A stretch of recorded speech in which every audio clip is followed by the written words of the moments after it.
আমার সোনা বাবা কয়দিন ধরে পাঁপড় খেতে চেয়েছে, এই পাঁপড় খাবে। দেখো ও বড় হলেও কিন্তু ছোট, ওর কিন্তু আমাদের মতন অত বুদ্ধি জ্ঞান না। তো পাঁপড় ও খাচ্ছে, এই দেখো দেখেছো পাঁপড়, দাঁড়া পাঁপড় ভাঙবো তো মচ মচ করবে। সিদ্ধার্থ খাচ্ছে, দেখি কোনো আওয়াজ নেই। আমি জিজ্ঞাসা করছি বাবা পাঁপড় কি নরম, বলছে হ্যাঁ। তো এই দেখো দোকানে বলতে গেলে এখন কথা হবে। তো আমি যা খাই, সিদ্ধার্থ যা খায় আগে আমি খেয়ে দেখি, তারপরেই কিন্তু আমি সিদ্ধার্থকে খাওয়াই। তো ওই পাঁপড় তোমার খেতে হবে না বাবা, ভাই অন্য দোকান থেকে এনে দেবে ভালো পাঁপড়, আমি বাড়িতে পাঁপড় ভেজে তোমাকে দিচ্ছি, ঠিক আছে? ঠিক আছে ঠিক আছে, ঠিক আছে বাজে জিনিস খেতে নেই।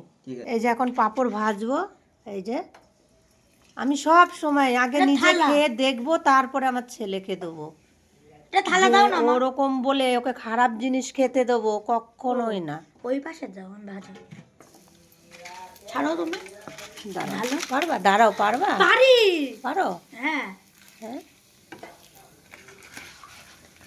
মানুষ ওরকম হয়েছে বলেই অন্যায় করলে আমি বকতেও পারি, শাসনও করতে পারি, তাই বলে এই নয় যে তাকে একেবারে যা তা করে বেড়াবো।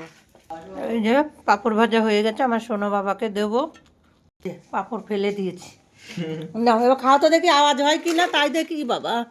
ওই বাটিটা স্লিপ ছিল পিছায় না, ওই জন্য পড়ে আসছিল হাত থেকে। আচ্ছা তুমি খাও তো দেখি, এবার আওয়াজ হয়। তুই কিছু আমাকে বলছিস না কেন যে ওই পাঁপড়টা নরম কি কিছু? হ্যাঁ খাচ্ছিস তুই, আমি কি করে, আমি হঠাৎ তাকিয়ে দেখি পাঁপড় খাচ্ছে, পাঁপড়ের কোনো আওয়াজ হচ্ছে না। সত্যি দেখ, এই পাঁপড়ের আওয়াজ দেখেছিস? একটু বলতে হবে তো যে মা পাঁপড়টা কেন এরম নরম কি বৃত্তান্ত, আমি তখন তো বুঝবো। খাও।